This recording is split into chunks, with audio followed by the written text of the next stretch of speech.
everybody, welcome to the It's It's very live show. We are so live, and I'm here. I'm so glad you're here, and I'm very sorry we're late. It was, well, look, we're here now, right? The only problem is, last time during the live show, I had set up a nice little system so I could check and monitor to make sure that the video and audio was working just grand. I don't have that set up this time, so if you would be so kind, let us know in the comments. Are you seeing and hearing me? Andrea, maybe if you're watching, you could let me know in our little chat box whether or not you can hear and see me, maybe, hopefully. Anytime now would be great. It'll be fine. We're going to get started very soon, everybody. Okay, I'm not seeing Andrea talking to me, so, I mean, she's probably on a 30-second delay like everybody else. Oh, this is great content. This is what you tuned in for. Okay.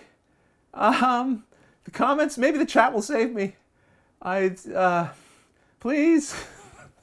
Okay, I saw all good. Yes, thank you, Niland1 and Jennifer Sims. Thank you so much. Okay. Wow, I'm so sorry about that. We'll be fine. We're going to get through this. We're going to get through this like it's some kind of torturous event. Okay, well, welcome again, like I said, to the It's Live show. The live show that comes out every second Wednesday, except when it doesn't. The next one is scheduled for June 24th at 7:30 Eastern Time. That's when we always have it, unless, again, something happens. Like I decide this is not worth all the stress. No, I love it. I love it. Don't forget, please, if you want to ask a question, we have a handy-dandy way of doing it. Let me show you. There you go. You will write question in all caps and then put a colon, and then after that, you will write your question. And Andrea is helping us in the comments tonight, so she'll be looking for your questions, and she'll pull them out and save them for me so I can try to answer them. I always answer everyone's question thoroughly. I never miss anyone's questions, except when I don't, which happens frequently. But we're going to try our very, very best. So that's how you ask a question. And now, I've got something kind of exciting to say.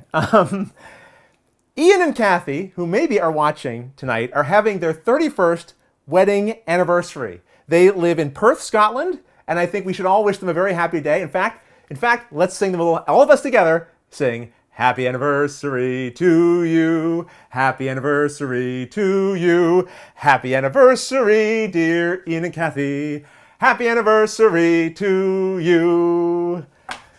Okay, if the song was disappointing, don't worry, I've got other things for you. I also bought you some lovely flowers for your anniversary. And look at the beautiful colors. Isn't this lovely? I got you some flowers for your anniversary. And I also bought you a little celebratory piece of cake. So that is for you. Except, of course, I am going to give these to my wife as soon as this is over. And I'm probably going to eat that cake. And why don't we I'll probably just dip a little bite of it here. I'll test it for you to make sure it's... You would have loved this. This is really good. You would have totally have loved this. Wow. Because I'll tell you something. I'm loving it. This might not last the hour. I'll tell you that now. Okay. But I'll put it to the side for now. Okay. So a little anniversary shout out there to our friends Ian and Kathy from Perth, Scotland. Wow. Thanks for joining in. I used to live in Nova Scotia, New Scotland. All right, let's see. I've got a question here. I got a question that I saved from the last episode. It's from Jackie. I ignored all of Jackie's questions last episode, so I'm going to lead with one of her questions right now as a way of apology. So Jackie asked, Jackie, sometime, I know you and I've talked a few times, you're going to have to tell me how to pronounce your last name because I always get nervous before I do. No, for no particular reason. I just do. We'll have to talk about that. All right. What is the ugliest thing in your closet, and can we watch you destroy it live? Well, first of all, this is a ridiculous request, a very wasteful, ridiculous request. But I think I can find a way to appease you here, Jackie. All right. So what I'm going to do, let's see. I'm going to switch cameras. Am I going to switch cameras? Yeah, sure. Okay. I'm going to join me over here. I did go through my closet. I did find a few shirts that maybe I'm not desperate to hang on to anymore. And you will find in the community tab of the Watch It Play channel, there is a poll there. I see some of you have already voted, even though you didn't even know what the shirts were yet. Unbelievable. You can vote there at that poll for which of these shirts is going to be, let's say, modified. I feel like destroying it would be, a waste. So what I'm going to do is I'm going to cut the sleeves entirely off one of these shirts. It can then be a future work shirt for me. But I will, at the halfway mark of this live show, I will find out which shirt got the most votes, and I will transition into that shirt for the last half of the live show. So choose wisely. Your votes will have an impact here. So just in case you want to know, this one here is called, I think I called it Garish Gray in the poll. I also have Bland Brown here. Bland Brown, very bland, boring. You know those shirts that you end up in your closet that you don't want to throw away but you never wear? That's what these shirts are here. Oh, this one here I called Luggage Regret. This is a shirt that I bought with Chaz from Pair of Dice Paradise. We were at Gamma together, and my luggage didn't arrive, and we had to do an emergency shopping trip. And this is one of the shirts that I ended up buying there. So this is my Luggage Regret. I can't remember what I called this one. This would be, let's see, I think I labeled them A, B, C. So this would be D, whatever D was. Something about stripes, I'm sure. Again, a fine shirt, really. But I never wear it for some reason, so it must not be that fine. And this one I think I called Graph Paper. Just look at all the squares on this thing. It's too much. It's too many. It's too many. See, plaid has got squares, but it's not so uniform. It's much nicer, I think. So those are the shirt choices.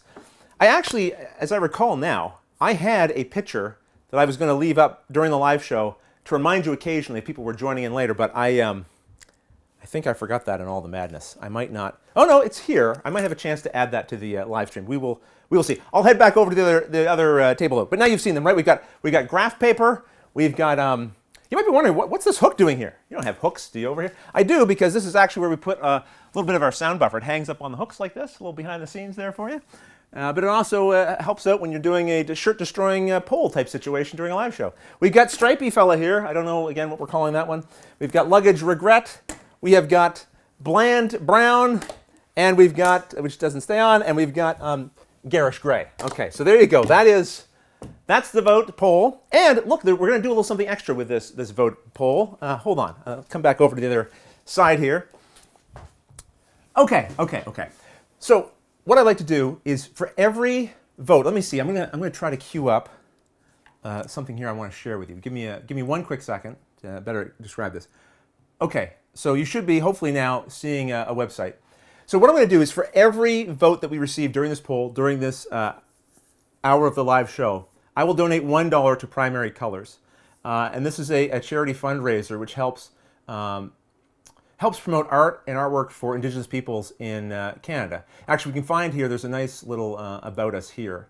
If you go to the website, it's primary-colors.ca. All right, and it talks a little bit about what they're trying to do here. Primary Colors, Couleurs Premiere is a multi-year arts initiative that began in 2016. Its main objective is to place Indigenous arts in the center of the Canadian arts system. So the money I will donate the money. You just have to do the votes. Okay. So the more votes we get on the shirt destroying poll, the more money I will donate here. All right. So let me jump back over here quickly. How do I do this? Rodney? Right, like that. There we go. I'm a little. Can you tell I'm a little flustered tonight? We got a lot to do here. A lot to get through. So I'll remind you again a little bit later in the live stream about the shirt poll, and but get to voting. All right. Oh, hey, guess what? We've got a sponsor for the live show. We've always got a sponsor for the live show. Let's talk about our wonderful, lovely sponsor right now. And to do that, I'm just going to switch over to Board Game Arena, our very nice sponsors for the live show. They help me put this on here and help pay for all the destroyed shirts. So what I wanted to mention is that they now have a new game on the Board Game Arena site, and it's Potion Explosion, a very popular game, one that we've actually done a tutorial video for if you'd like to check that out. But let me just bring you into it here, and you'll see they've got the Potion Explosion set up here in the game. They've also got a video explanation, which I'm sure links to my video.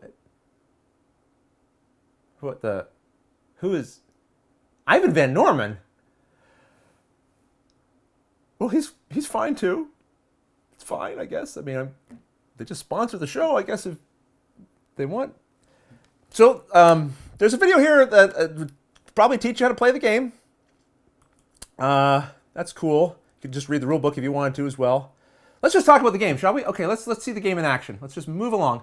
So they have you can go play by play here. This is sort of like a little demo of the game, so you can kind of see how it works. But you can see, not only do you acquire the different items and potions and things, but look down here. We've got the the lovely tray, the ingredient dispenser, which is one of the best parts of the game. So when you take items out, it removes them from here, and then the rest of them roll down, just like you'd expect in the full version. So I thought this was a really impressive thing. I haven't seen on Board Game Arena, and admittedly I haven't played every game that Board Game Arena has, but I haven't seen this kind of functionality in their games before. I thought this was pretty cool. So a big thank you to Board Game Arena, our lovely sponsors, and to Ivan Van Norman for helping with the tutorial video. All right, let's see what else we've got on here. Well, we can get to some actual viewer questions. Oh, I will mention one thing quickly. Other ways you can support the show, I always like to mention this.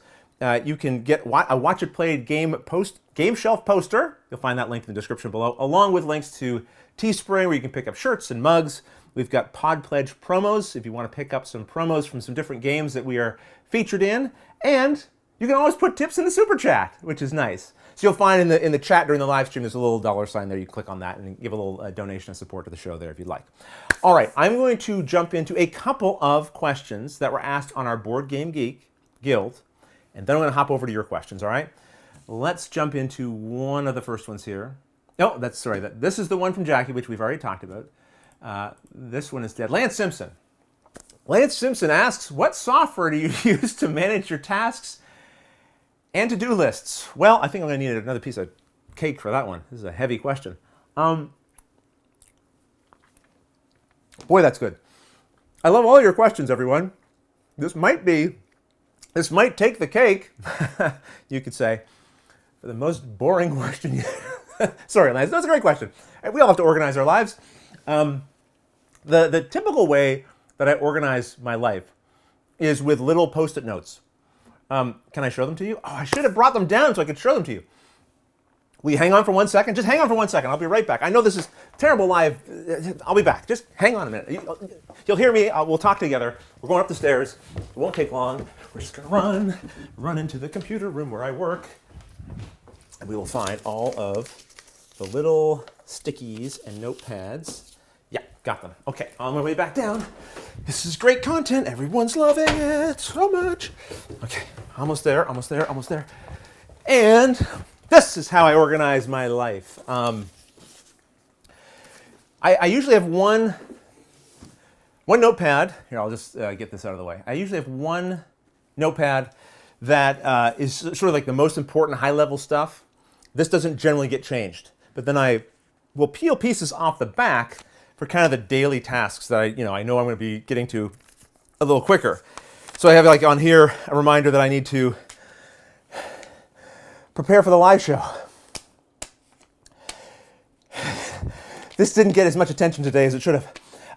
And just other little things that I make on here. So I'll scratch things off as they go. Little reminder list. Sometimes I'll have an item on here that breaks out into like an item like this with more details. This is just a reminder of my taxes that I have to pay. So yeah, that's kind of my system. Now, not everyone can work within that kind of system. And we have kind of expanded here a little bit Watch It Played. We now have the wonderful Paula and Matthew and Chaz Marler working with us. And we now have more organized systems. So we have Slack and we have Monday.com. Monday.com was something that Chaz introduced to us, and it is a really good system for organizing your to-do lists, discussion topics, and a variety of other things. So, Lance, I hope that was a thorough enough answer for you for how we kind of organize things here. All right, so that is one of Lance's questions. Maybe I'll just do one more here from the Board Game Geek Guild. Don't forget, you can subscribe to the Watch It Played Board Game Geek Guild if you go down to the description below. I don't post a ton of things there, so you don't have to worry about getting inundated with a whole bunch of notifications. But I do post when I'm doing a live show. I usually post a day or two beforehand, so if you want to ask some questions there, you can. Let's see. We've got a question here. I think this one's more of a gaming type question. Yes. What is your favorite game based on an IP, an intellectual property, says Michael Vinoy. Well, interesting question, because of late I've done two tutorial videos that are based on IPs. The same IP, actually, Back to the Future. We had Back to the Future Dice Through Time and Back to the Future...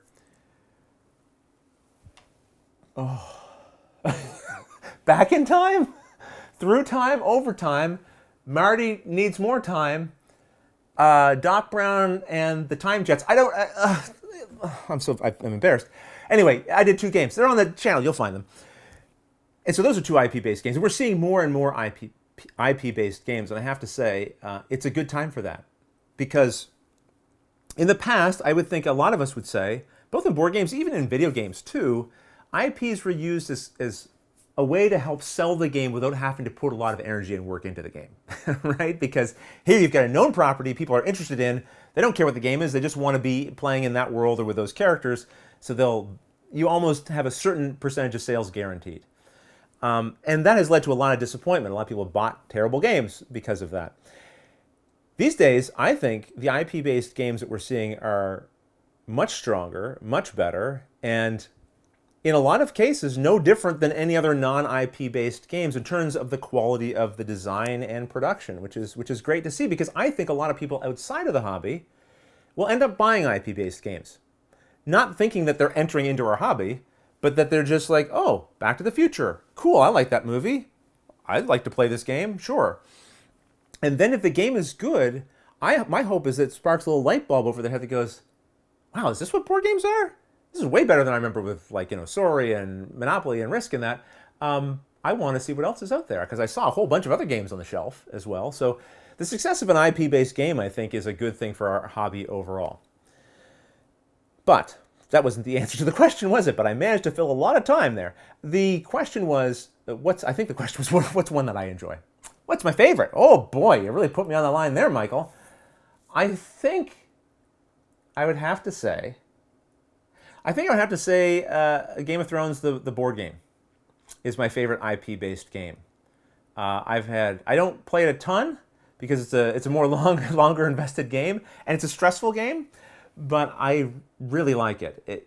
It's a lot of, you're dealing with a lot of perfect information in that game. You see the troops that are on the board. You know what everyone's options are. You don't know what they'll do, but you know what their options are. You know their options to the point where you know what their decks of cards are. Before you fight anyone, you can say, look, I want to see what cards you're holding in your hand. And you can look at them. You know what their possible options are. What's great about that is all the information's in front of you. You like, who do you blame? The dice? You can't blame dice for it. It's you're trying to outwit. Well, if I know what you have, and you know that I know what you have, and you know what I have, what are we going to do? And that is just a really exciting, tense. It creates exciting, intense moments, and very indicative of the machinations and political intrigue of the TV show and books and that sort of thing. So, all right, Michael, that would be my answer to your question. I would like to now, though, jump over to some of the questions that some of you might be asking in the chat right now. So let me do that. First of all, oh my goodness, thank you so much, Jackie, for the super chat. Even though I wasn't sure and confident in pronouncing your last name, we will get that sorted out, and I will say your last name properly in the next episode. Thank you so much. That's really, really great. I appreciate that. And Mark Harker, same to you. Thank you very much for the donation. Add this donation to the cause. I will do that. Thank you so much. That's fantastic, Mark. That's really, really great. Appreciate that.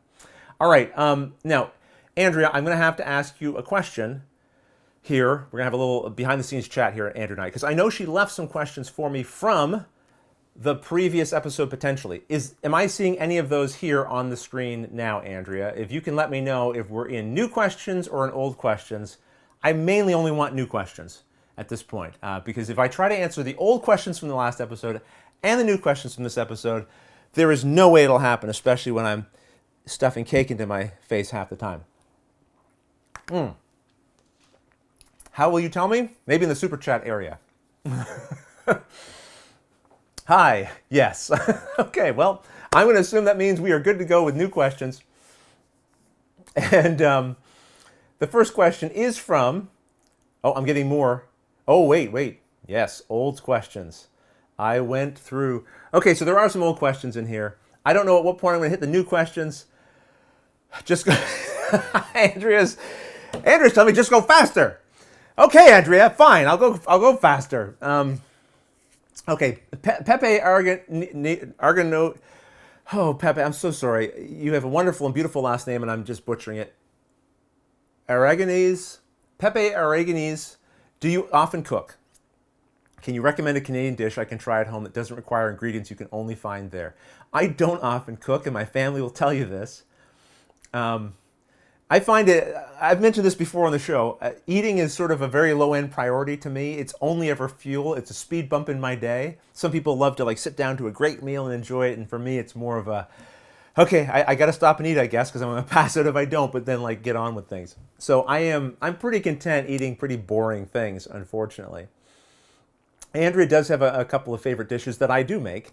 But yeah, I don't cook a ton. Although I'm making an effort more now. It's kind of necessary because no matter how busy things are, you gotta eat during the day, and your family needs to eat too. So we're making a more concentrated effort to get me cooking a little more often around here, and it's sort of working. So do I kind of recommend a Canadian dish? Oh my gosh. I don't know, Andrea. Can you tell me a great Canadian dish I should recommend? Because I don't know. Look, it's not a Canadian dish, but I'll say this, and this doesn't help you, but Canadian scallops, especially East Coast Canadian scallops, are some of the best I've ever had. So bacon-wrapped East Coast Canadian scallops are just to die for. Also, you can get really good Canadian clam chowder here as well. I don't have a recipe for you on hand, but that would be something else I'd recommend. And of course, another popular thing here is lobster. So that's your cooking corner question answered. Okay. All right. Mark Harker asks, thinking of the game movie. Oh, Andrea says poutine. I didn't say poutine because it's so, I should have said poutine. I know it's very stereotypical, but it is a Canadian dish, treat, side. So if you've never had poutine before, you should look that up. It's interesting. And it's good. It's good too. But it might kill you over time. Mark Harker, thinking of the game, movie Jumanji, what game would you like to experience firsthand where you were in the game itself? This is always a dangerous, I'll tell you right now, I know the exact answer. Wingspan. Absolutely Wingspan. I have a growing enjoyment and love for birds. And with Wingspan, it seems like they would all be at my beck and call. Yes, things would be very messy, no doubt. But I would love to be able to just be around and see these birds up close, personal, in their natural habitats. It'd be awesome. It'd be really cool. We had a bird, actually, if you go to the Rodney J. Smith Twitter, so not the Watch It Played Twitter, but the Rodney J. Smith Twitter account, you will find there a video I posted today, yes, of a new bird we've never seen around our house before. It's beautiful and so tiny, and it's been just flying around the house constantly, coming to the windows and tapping, and then go to a different window, tap, tap, tap, go to a different window, tap, tap, tap, fly up to the tree, come back, go to a different window, tap, tap, tap. It's just darling. Now, this thing is pooping all over our front door. But it's okay, because it's a beautiful little bird, and I will eventually clean that. All right. So I guess Wingspan is my answer. Okay. Tyler B. Robinson. If you aren't a foodie, well, this is a good segue, isn't it? Why does your character cost double food in Dead of Winter? Well, that's a great question. It's because you'll notice on the Dead of Winter card promo, there's a horse in it, and then we have to feed the horse. So it's not me, it's the horse that needs to be fed, and that's why it costs the extra food. And I will mention the Dead of Winter, so there is a Dead of Winter character of Rodney Smith, the Mountie, and his faithful horse, that you can pick up in the promo store. And if you've ever considered picking him up, please pick him up in the promo store. I don't say that because, yes, it's nice you support the show. But I have seen these things for sale on eBay, and it is ridiculous, the prices that people are paying for these promos when you can get them for much cheaper at the Pod Pledge promo store, which you'll find linked below. So don't get taken for a ride there. Because it is a pretty, look, I know it's me, but it is a pretty cool card as well. All right, and it was very nice to be able to do that one because Plaid Hat Games let me basically design it, and they balanced out numbers and things, but I wrote the story and the background for it and the crossword card that went with it as well, and that was fun to do. So Nathan Nantel asks, have you ever talked about your process for breaking down the rules in the right way for teaching? I have talked about this before, but I'll give you the very brief version because if I don't, Andrew's going to be very upset with me. So what I would say first is I always like to start with theme. I know some people say start with the objective. I like to get you kind of invested in the setting and what we're going to be doing a little bit first. It's also not a bad idea if people have arrived and you're setting up to let them help you set up. say, hey, can you shuffle these quest cards? Or hey, like you identify the items as you pass them to them. They're going to start to absorb that information unwittingly. They're shuffling them. They're placing them where they go. They start to get a certain investment in what's going on. I think that can be helpful. But anyway, after you give them a sense of the theme, that's when I like to tell them about the objective.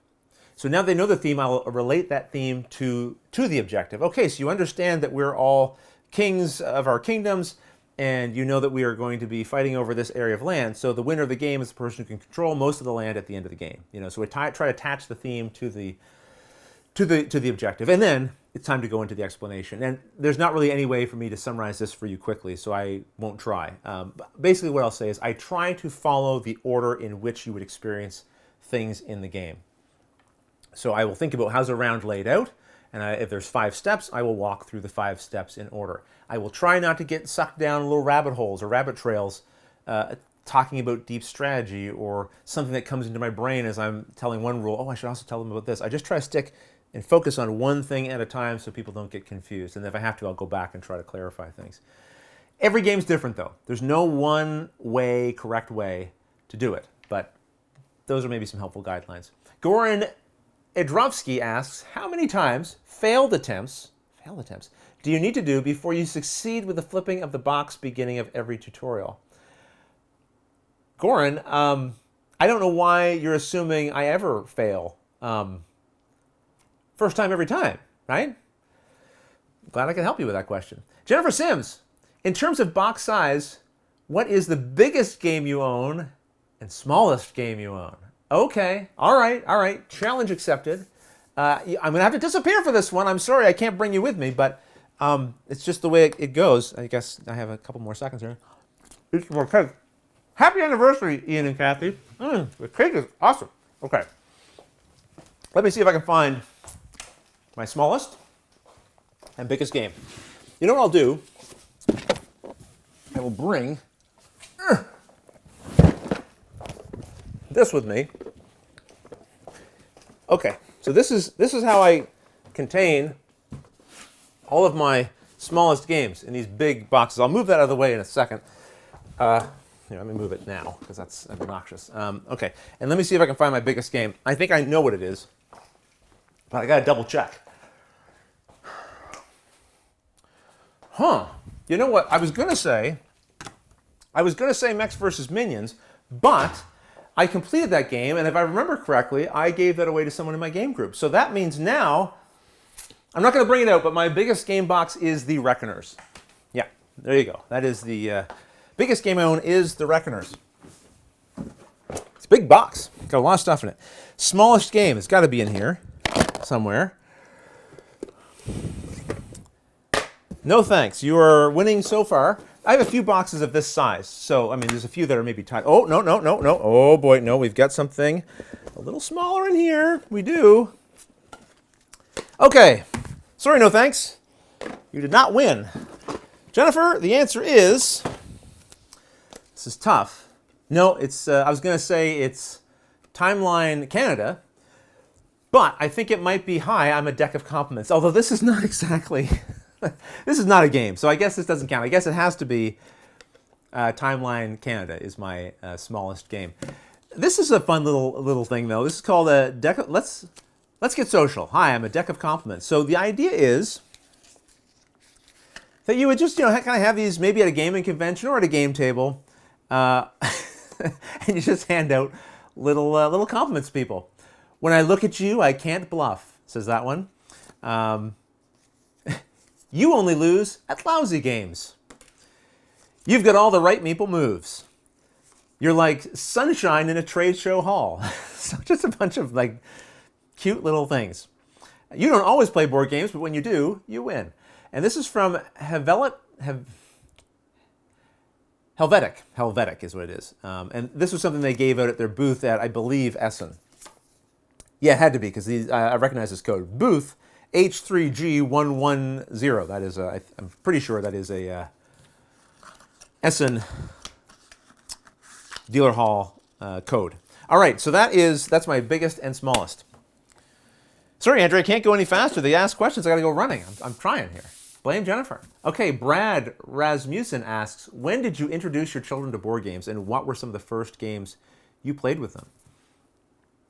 I don't remember the first game I played with Andrea. Obviously, it was longer. Andrea's older than Luke, so it was a longer period ago. Andrea, if you can remember one of your earliest games, feel free to type it just above Brad's question there. But, I mean, when I started getting serious into games, Summoner Wars was one of the first games that we played together. But I remember playing HeroScape with her before that. I don't think she has a memory of playing HeroScape. But we did play that together. I'm trying to think of like the youngest children's, and I can't. I really honestly can't remember the youngest children's games we played. I do remember with Luke though, we bought a game called, was it Cadu? It was by the folks who make the Cranium games, and it was a little, it had a little bit of a gimmick to it. It would teach you some spelling, I think, and some math and letters and that sort of. Yeah, it was mainly letters and numbers. I think is what it was teaching you. And you would, if you answered correctly, you would get to go into this contraption inside of the game, and you would hopefully fish out a rubber ball, which you would then put in this other contraption in the game. And once you filled up that area with rubber balls, the treasure chest would pop open, and it was fun for a kid, right? And I remember very specifically wanting, my kids to be able to enjoy games, and I knew that sometimes if you over-present something to a kid, it will turn them off. So what I would do with that game is I would get it out, and we would just play it once. We'd play it once through, and if Luke was like, oh, I want to play that again, I'd be like, you know what, let's just save that. We'll save this for tomorrow. I never wanted him to tire of it, and I wanted him to always be excited to play it. And that was kind of how I introduced gaming to Luke. Andrea has written here, does Pokemon count? It certainly does. Yes, that's right, Andrea. I'm so glad you mentioned that. Andrea collected Pokemon, the card game. We played that as well when she was younger. And I think Luke played a little bit, but it was mainly Andrea and I who played Pokemon. And that game's still going strong today, for that matter. And of course, it didn't take long before we were introducing more involved hobby games to our kids, especially as I started getting more involved in it myself. And we found that even Luke, when he was younger, was able to pick up on the games again, because we tried to introduce them slowly and pick games that we thought sort of build on his previous knowledge of other games. Carcassonne was one of the early ones, but we stuck with just the rules that didn't involve the farmer. So everything but the farmer in basic Carcassonne, and once he understood those rules, then we could add farmers in and so forth. All right. Munching Gamer. Last time you answered what your favorite question to answer is. What is your favorite question to ask when you meet new people? Ooh, that's a challenging question. I wish I'd seen that one earlier, because I'd like to give a more thoughtful answer to it. I do enjoy asking people questions and learning about them. I mean, I will usually start with, what's your work? What do you do? Because I'm usually there trying to suss out what are their interests in some way. I like to figure out what sort of drives people, what their passions are. But the most interesting things, I think, about people is trying to figure out how their minds work. What makes them frustrated? What do they find easy to do? And why is that? Those sorts of things are just interesting, because the more people I meet in life, the more I realize that the way I see things, it's so clear to me the way things are, but to somebody else, it's something else entirely different. And it allows you to go like, oh, wait, so they're just as confident in the way they're seeing it as I am. So, I'm only ever seeing things through this narrow lens of my own, based on my own experiences and everything else. And I think that's helpful to keep that in mind and to realize that we're all sort of seeing things through our own experience lens and trying to figure out what other people have experienced. You can then sometimes, even though you didn't experience it yourself, kind of graft it into your own life, and their perspectives can broaden your own. Afrin Owen Maza asks, your favorite game with limited communication? That's a tough one. I would probably say, it's probably like Decrypto or Paranormal Detectives. I'm kind of spying over at my shelf if you see me looking over to the side. I like Just One as well. That's very limited communication. So there you go. There's 3 answers. 3 for the price of 1. Kabuki Kid, do you like Bill and Ted, and have you seen the new teaser trailer for the 3rd movie? Confession time. I've never seen Bill and Ted's Excellent Adventure, so I have to see that, I suppose, don't I? I missed a lot of pop culture movies when I was younger. I grew up in a very kind of conservative family, and we just didn't see a lot of popular movies and things like that. So it wasn't until later in my life when I left some of that behind that I then like try to catch up. It's very difficult to catch up though, because you know what? They kept making movies. So as well as trying to watch all of like today's modern movies that I'm interested in, trying to pack in all the old ones too, challenging. But the trailer, I don't know. When I saw the trailer, I thought not a lot there to get me excited. But again, I don't know. I don't have any attachment to the original story. So I do love time travel though, so I really should see that movie. I will see that movie. All right. Okay. Oh, I should also keep an eye on the time because I think we're at vote time to see who won the vote for which shirt I need to go sleeveless with. Okay, so let me jump over here. I will show you the results as well. Just give me a quick second to set it up for you. All right, I am going to bring you over with me to the internet right now, and I will refresh this list. Let's see. Bland Brown is the winner. And we have 113 votes. That means so far we've raised $113. It's not too late to vote. If you want to help support the charity I mentioned earlier, just go ahead and jump in a vote. I won't look at the numbers until really at the very end. But right now, I do have to execute Bland Brown. All right? Tell you what, to keep it interesting, to make the votes mean something, keep voting. We'll vote on what the second one is that might need to get the axe. All right, let me switch back over here, get you back on me. And then, well, actually, I guess I should get you over to the shirts. Let's go. Bland Brown. Nice to know you, but now it's time for you to go. Now, I do have some scissors here. I think that's the best way of doing this. Yeah, I'm not going to miss this shirt, frankly. But again, not getting rid of it. Not going to throw it out. Well, I'll use it when I'm, I don't know, cooking. I don't know. When I'm doing odd chores around the house. That's how I'll... Uh-oh, everybody. These scissors are not really doing... This is a... Okay, this might be a... Let me see if I can... Hold on. Oh, yeah, there we go. It's coming out. Sort of. It's sort of coming. Oh, my goodness. Again, more great content for you in this live show. Give me a second here. Don't... It's not easy, you know? Okay. Oh, there we go. This one's better. This pair of scissors is doing the trick. Okay. All right. It's, we're supporting a charity here. It's well worth it, Jackie. Okay, so then we got another sleeve here that needs to go. We're going to cut that one up too, and then I will change into this shirt. For that, you'll have to avert your eyes because I will. I'm wearing a T-shirt underneath of this. There we go. But I think to get the full effect, I have to remove the T-shirt too, right? So that we go, fully sleeveless. That seems like the only way to do this. All right, I'm going to step over to the side here. Enjoy all this, and I'll be right back. And unfortunately, there'll be a little bit of noise up on the microphone scuffing there. Apologies for that. All right. Hadn't really considered how this part of the process might impact a live show. I think we're going to see, when we check the analytics later, that this is where everyone left. All right. Keep that in mind for next time. Next time. Like I'm going to do this again. It's not going to happen again. This is a one-time only type of deal here. Okay. Almost set. Okay, so I got the shirt on. Now I got to button it up while holding this microphone in my teeth. Hopefully you can still hear me. Okay. We're very close now, folks. We're very close.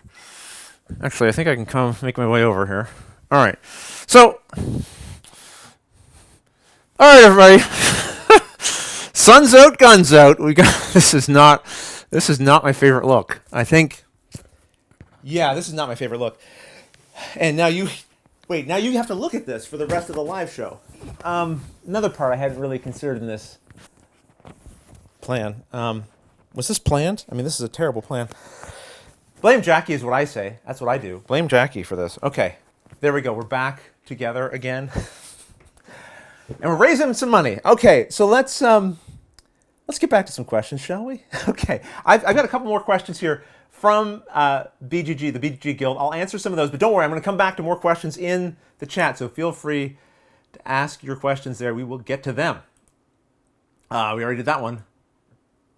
Oh, Tom Headington asked, would you consider gaming online with friends of the viewers? Okay, so here's the thing.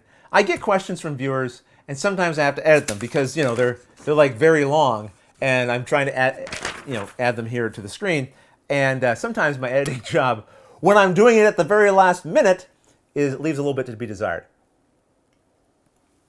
What this was meant to ask is, would you consider playing online games with viewers of the show? I would certainly consider it. In fact, I used to offer that in previous fundraisers. But the challenge is time. That's the problem, the scheduling and the timing. Right now, we're doing a fair bit with the show. We've launched several new shows on the channel that hopefully some of you are enjoying as well. And that's taking a lot of my attention. And when I do have some downtime, I always feel like, look, if I have the time to give to someone, I really should give it to my family, which I'm sure you can appreciate. But it's not that I don't have interest in playing games the viewers or wouldn't enjoy it. It's sometimes difficult to prioritize that because it means I'm taking that time away from something else. So can't really argue with that, can you? You can't argue with spending time with family. All right, another question. What modern board game would you bring back to teenage Rodney? From Todd Adair. Oh, I know the answer right away. The answer would be Mansions of Madness. I mean, that was the very first show we launched here. By the way, second edition.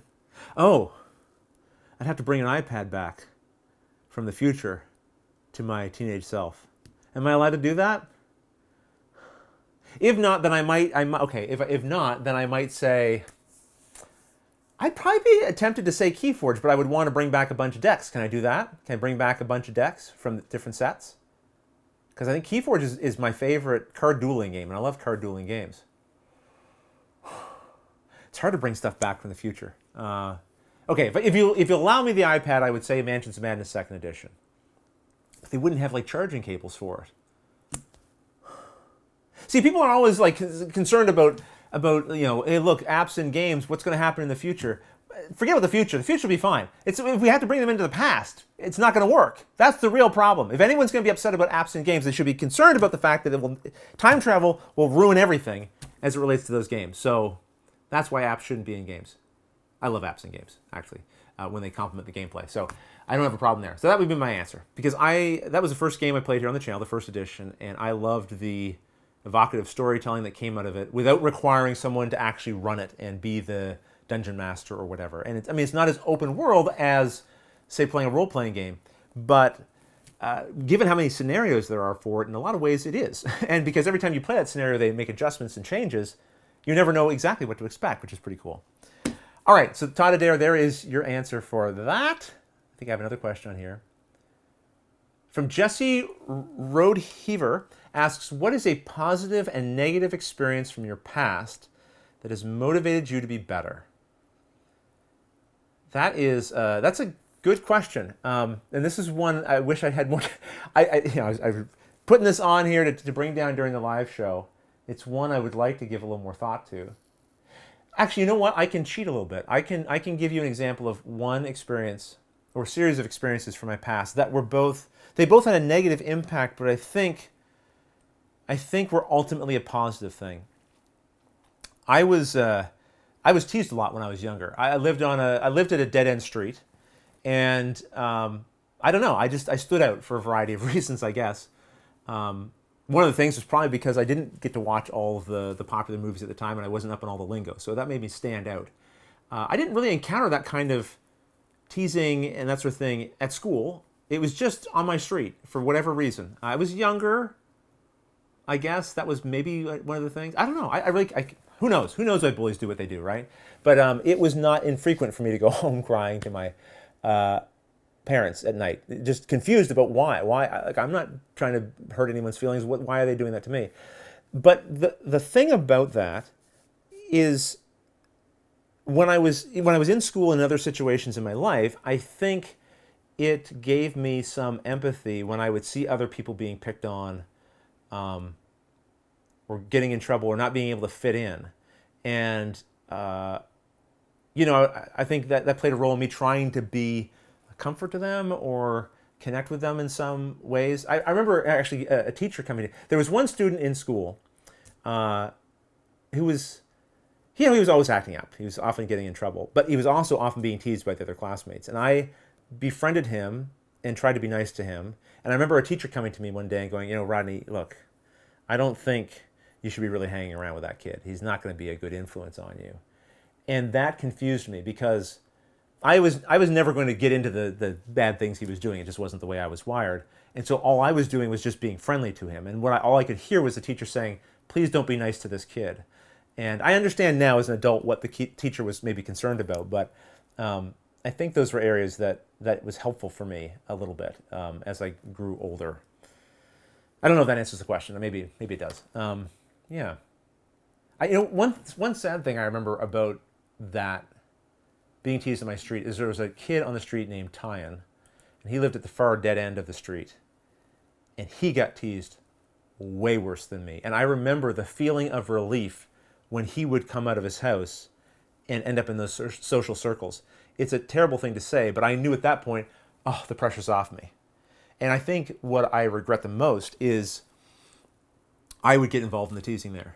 It was like the balance of power had shifted, and now I wasn't, feeling so small and out of place. Suddenly I fit in because I was fitting in with these other jerks. And I wanted that in its own weird way. And I guess that is also something, looking back on it, that hopefully, I've learned not to admire or respect or want to be a part of. Yeah. Anyway, you took me on a little trip there. Sorry. Next question. Let's go back to some viewer questions, shall we? Yeah, let's do that. Liron Tolmachev asks, if you could pick 2 or 3 kid, family-centric, Haba-esque games from the last 5 years to take back in more time travel to take back in time with you to play with young Andrea and Luke, what games do you pick? Well, this is actually a great question because I think that is one thing. Wow, I'm really showing a lot of arm here. That is something that would have been great to be able to do because games I found quite lacking back then for my kids. Without getting into things that were quite a bit more complicated, there wasn't as many stepping stone games, I guess is what I would say. So like Rhino Hero, fantastic. Animals on Animals, awesome. I mean, I would probably have just bought every Haba game. Really, I would have probably tried to because they're so well made, the production quality is so good. There's some amount of game element, but primarily, I think they are trying to be fun in the way that a kid would enjoy it. And that is, I think, sometimes the mistake we make as parents. We want to play games with our kids, but we want them to play the games we want to play. And I think if you want your kids to get into gaming, you kind of have to find the games that they would want to play. And look, it's very tempting. I think I've probably made my kids play a few games that weren't exactly up their alley, and they've been very gracious to play them with me. But as a general rule, I think it's best to find games that fit the interests of the people who are playing with you. All right, later on, hopefully that was a helpful answer to your question. Jesse Rodeheaver asks, when is the last time you got to play a game that you were really excited about and had nothing to do with work? Just played it for the fun of it. Well, I'm going to have to look that up. And I don't mean that as a critique of the other games I've played, but we are in a busy period right now for the show. So primarily I am playing games that I'm working on for the channel. And I'm very thankful. I pick games I want to feature on the channel that I like. So it's never a misery. But I think the spirit of your question here is something I'm really excited about playing just, for the sake of it, not because of work. Recently I played, oh gosh, where is it here? I know it's in this list. Chronicles of Crime with Andrea, and I really enjoyed doing that and revisiting that game. And we played a bunch of the crew, our family, together. A whole series of games on that. We still got a lot left to go, but really enjoyed doing that as well. And look, Cartographers is a game that I really enjoy, and I've gotten that to the table for fun. Oh, I'll tell you, I'll mention one other one, Brass Birmingham. I got to play that with a buddy of mine. We played it online, and I really enjoyed that game. And that's not an easy one just to break out and play. It's a bit heavier. It takes a little more time, so it was really fun to be able to play that. So Casey Pearson asks, do you know the story of the Caillou? I'm not sure how to pronounce what you've written here or that's been copied over. It may be that there's been a little bit of copy-paste, something going on there with accents potentially. The Caillou bird. If not, you owe it to yourself to listen to its song and story. I don't know if I have or not. Maybe I'll look it up, and if I start to recognize it, I'll be like, oh yeah, I've heard that story before, but I'll check it out. Augusto Caruli asks, is there a game that your children enjoyed more when they were kids? Well, Andrea's monitoring here, so if she wants to ask, I mean, I should probably be inclined to say something like Pokemon, because that's something we did play when she was younger, and we did enjoy it, and then she doesn't play it anymore. But I don't know if there's any other ones that she would pull out. That would be probably an easier question for the kids. Dave Zokvik asks, hi Dave, do you enjoy teaching things other than board games? Yes, I do actually. I mean, I feel like all I know how to teach these days now is board games, but I enjoy teaching people things as a general rule.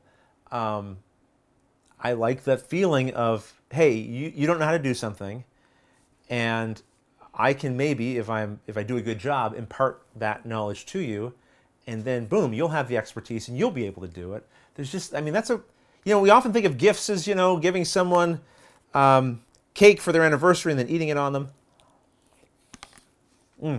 So good. Physical things, right, that we give, but giving experience or knowledge, I mean, that is a very valuable gift because that can pay off over and over and over again. Good question, Dave. Games of Fire, if you could go back in time. I love this. We are on a time travel kick here. If you could go back in time, what time would you go back to and where? I mean, look, when I was younger, I would think about, man, if I could go back in time to medieval times. I just like medieval times, soldiers and, knights and things like that, and castles and Robin Hood and all that. That's where I would want to go. But, thinking on it, and I would also imagine myself going back there with, my modern knowledge, so I would be like ruler overnight type of thing. But I don't know. I think I probably would have lasted about 5 seconds. So I think, I would stay right here because so far so good. Let's knock on wood. If the worst that happens to me is some sleeves get torn off my shirt, I'm doing okay. So there you go. Shorty Dancer, have you thought of doing a show like Tabletop? I keep reading about ideas for Netflix shows. Yeah, there have been some shows kicking around as ideas for Netflix. I actually recorded a scene for one of them called Above Board. Don't know exactly where that is in the production. It was fun being able to do that. It was a very unique experience. Get to go on like a big set and record a scene and do a little improv, but I don't really know where that is at anymore. And these things take time. It might still happen. It might not. We're not sure. Have I ever thought of doing a show like Tabletop? I mean, when I started Watch It Played, one of the conceits of it early on was that we would teach a game and show it played. And that we actually started doing that before Tabletop existed. Obviously, they had very much higher production values at the time, and they had access to celebrities. And it was a very well done show. But that was kind of my version of Tabletop. Showing the game being played and making sure the rules were clear and all that sort of thing. I found it harder to fit that into my schedule these days. But yeah, I do think frequently about, when I get the time, what could I do next that way? To create a new type of content that maybe doesn't exist right now in the board gaming space. And, what would that look like? So Augusto Caruli would like to know what happened to Harvey Walters after the Mansions of Madness scenario. Well, if you're referring to the original Mansion, well, this is tricky. This is a tricky one to answer. Augusto, I'm not gonna answer. I'm very spoiler averse. And so I don't know if people have watched necessarily the Mansions of Madness playthrough. And I know you might say, well, come on, that was a long time ago.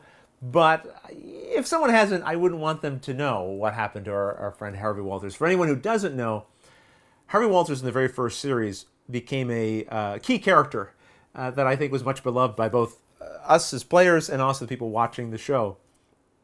And he had some fun adventures there. And so he's remained an important character kind of in the history of this series as well because of that. Oh my goodness, I'm getting some personalized notes from Andrea.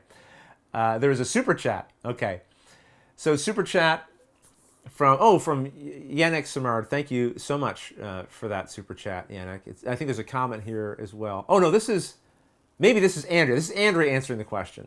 So Yannick says he's sponsoring a new vlog episode with this donation. Thank you, Yannick. Believe it or not, I have been recording some video footage that I think could go into a vlog. I think I need to get through June. If I can just get through June, I think I might have a little breathing room to do another vlog. I really want to. I want to get back to doing them. There's things I want to share and talk about with you and those of you who have enjoyed the vlog. If you're not familiar with it, youtube.com/Rodney J. Smith, no spaces.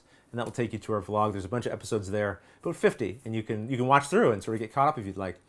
Thanks again for the support, Yannick. So Andrea said, I will always go back to Mansions of Madness. Even the first edition kind of rocked my world.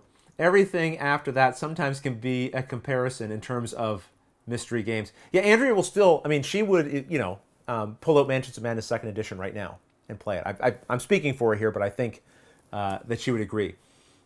I remember she came home after being away for a while, and I mean, I think we played like 5 games of it over the course of 2 days or something. It was a Mansions of Madness spree here, and I definitely have some scenarios that I haven't played yet I need to catch up on. Jackie is going to ask a question that she has asked 3,000 times. Are we ever going to see a Space Hulk live stream rematch between you and Luke? Well, I'm going to assume that you're asking because you enjoyed that playthrough, and if so, I really like hearing that because that was a lot of fun to do. We had, we made up some fun sound effects, and I shouldn't say we had wonderful collaborations there in that, and it was a lot of fun to do. Will we ever? I mean, I would never say we won't, but I don't have any current plans. But it's definitely a game that's still in my collection and will stay in my collection forever because actually it's Luke's copy. That was a gift I bought for him when he was quite young, around the time that we played that. That was a gift I'd gotten for his birthday, which, in retrospect, quite an advanced gift for a kid that age. But yeah, that is his copy. All right, so moving along here. I know I think we're probably at time, but I know I started late, so we'll go a few more minutes. And maybe, I don't think I'm going to get through all these questions, but I'll do my best. So, Eric Ozioe asks, now that you've got a crew together, when is the inevitable Watch It Played versus Dice Tower versus Man versus Meeple board game content creator showdown? Yeah, well, I guess we do have our own little crew now, don't we? I don't know. I'm assuming this is not a serious question because, just to be serious here for a second, it's always enjoyable and fun to be able to collaborate with other people who are in kind of the same space that you are. And, recently the Dice Tower very kindly invited me to visit them before everything broke out with COVID, and it was nice to be able to do a couple of top 10s with them. Really enjoyed that and Board Game Breakfast. And Man vs. Meeple, unless I'm having a terrible memory, I don't think we've done a collaboration of sorts yet. But when we see each other at conventions, of course, we hang out and enjoy each other's company. So people in the hobby, and content creators included, generally all get along really well with each other for the most part. So that's a nice thing about it. So I don't think you'll see any brawls, but you never know. Maybe for fun. So JS would like to know, what do the red and green meeples in the background represent? So I assume you mean these because we got a blue one here as well. And, really,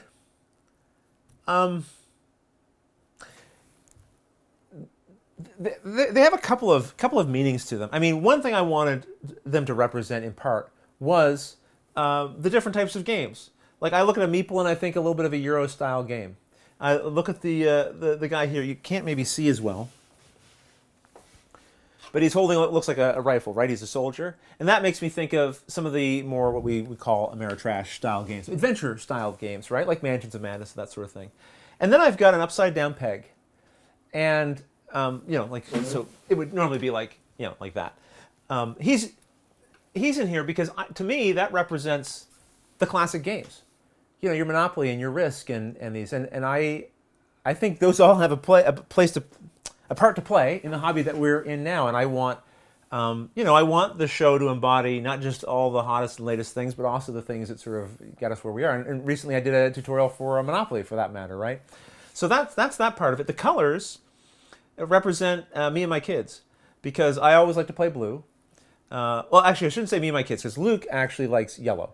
But Christy likes red and Andrea likes green. So there's at least some colors. We only had the 3, but if there had been a 4th piece, it would be yellow for Luke. Those are the main things. And also there's an attempt at a little bit of whimsy there, right? It's not a standard meeple. The meeple's waving, kind of friendly. And then we have the little blue one, which is flipped over on its head, kind of goofing off. So I wanted, to sort of... These are all figures from our logo, by the way. I guess I should have led with that. But the idea was to sort of, have that sense of gaming and whimsy and fun in there. I don't know if I've ever answered that question before. If I have, it's been a long time. So Henry Whitehead would like to know, have you ever been to Missouri? No, I haven't. So This will make an easy one. You said, if so, what were your thoughts? So I haven't been there. I'm assuming maybe that's where you live. If so, who knows? Maybe I'll end up there. I've ended up traveling to a lot of places I never would have expected because of this show. So you never know. Missouri might be in my future. Kidsplaining, which is a YouTube channel where two kids explain games to you. You should check it out. What's your favorite low-key, relaxing game? We've been playing a lot of Railroad Inc. and Azul in our house recently. That is a tough one. Because a lot of the relaxing games I like are actually stressful. Like I would say Cartographers is a relaxing game. You're filling in things, but it's actually like, it can grind your gears. I got an answer for you. Second Chance would probably be like the most relaxing game. So if you like relaxing games, this would be one of the most relaxing games I've played. It is another one of those like filling in, polyominoes on a sheet. And you'll have some decisions that you have to make there, of course, that matter, but I find it very relaxing. That's a good pick.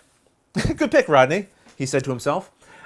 All right. Henry R. Seymour would like to know, when is the next episode of Table Talk? Well, first of all, thank you for asking. I assume that means that you look forward to them, and I know we haven't had one for a while. I don't know. I think I talked about this one in the last live show, but I'll answer it again quickly. The challenge with Table Talks is I like to pick topics that I feel personally invested in some way, that I have like what I think is some kind of perspective to share. And I'm more interested in the topics when it's like that. I'm not as interested in doing a table talk on, do you store your games vertically or horizontally? It's a fine conversation maybe in the forums or something, but if I'm going to like invest time in creating a video, I want something with a little more meat on the bones that we can all kind of kick around a little bit and offer different perspectives on. And that can be challenging. It can be challenging to find topics like that I'm as interested in as I'm hoping other people will be. So good question. Basically, those are on a we'll wait and see kind of basis. Jacob Jackson would like to know, what do you enjoy about teaching board games? I mean, it goes back a little bit to what I said before about, imparting maybe a little bit of knowledge that I have to somebody else who doesn't know it already. But board games are different because it's not just about sharing knowledge. It's that we've got this, I'm trying to find a good example. So we've got a box here, and it's got all these cards, and it's got all these components, bits and pieces, and they mean absolutely nothing. This is literally cardboard and paper and some ink. It means nothing. But if I teach you the rules to this game, all of this gets transformed into an experience, right? So that's what I love about rules. That's why I love reading rules, because rules turn all this lifeless junk, effectively, into possibly an incredibly fun experience that we're going to have. And I think that's what I enjoy about teaching games to people, because the teaching of the game gets us to the fun of the experience we're going to have together. Getting down to the end here, this is great. I'm going to make these will be the last two questions that I see on the board. So if people have asked questions beyond this, or we've missed some questions, I'm sorry. We always end up missing some along the way. We do our best, though. The Mr. E has asked, what are your plans for the BGG Dice Tower Con? I don't know.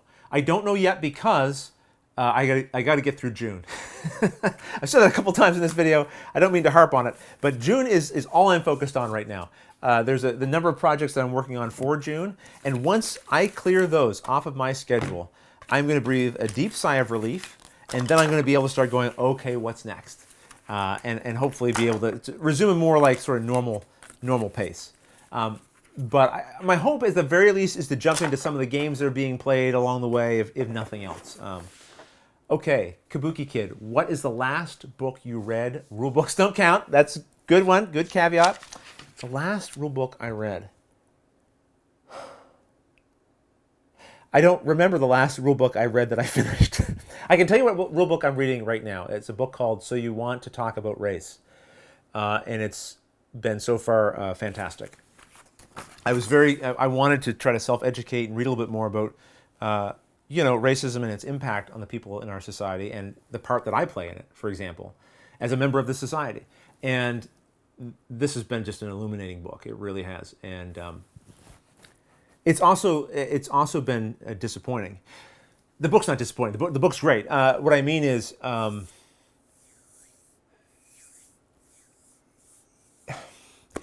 you kind of have to take stock of the part you play in the society that you're in, and the way in which you can contribute willingly or unwillingly to things like racism that negatively impact other people on an ongoing and regular basis. And it's sort of made me ask some questions about, well, what is my responsibility in that, and how can I work better in my own personal life, and also even here with the platform that I'm fortunate to have, to work against the forces of racism that exist in our society. That's a little bit of a heavy thing. But anyway, that's the book I'm reading right now. It's very, very good, and I'd recommend, if you have any interest whatsoever on the topic, and even if you don't, I do recommend it. It's excellent. Well, I think that brings us to the end of another It's live show. But before we go, why don't we see which other shirt of the remaining 4 got the most votes, and we'll see which one may also need to be destroyed. So let me, I'm going to refresh the page. I'm going to bring you over so you can see it as well. Just give me 1 second. I'm sorry. I'm running I got to get this button loaded up. Nope, that's not it. I'm sorry. You're now. Okay, here we go. You should be looking here, and we will see. We have 155 votes, and oh wow, shooting ahead, luggage regret. That would have been my pick too, if for no other reason than because of the name. So I will tell you what I'll do. I will post a picture of luggage regret also being worn at some point in the community tab as well, for those of you who joined in and know behind the scenes of how that one also ended up sleeveless. Well, everyone, I want to thank you again so much for being a part of our live show. I always have fun doing this, and I hope, of course, that you have fun doing it with us as well. And until next time, thanks for watching.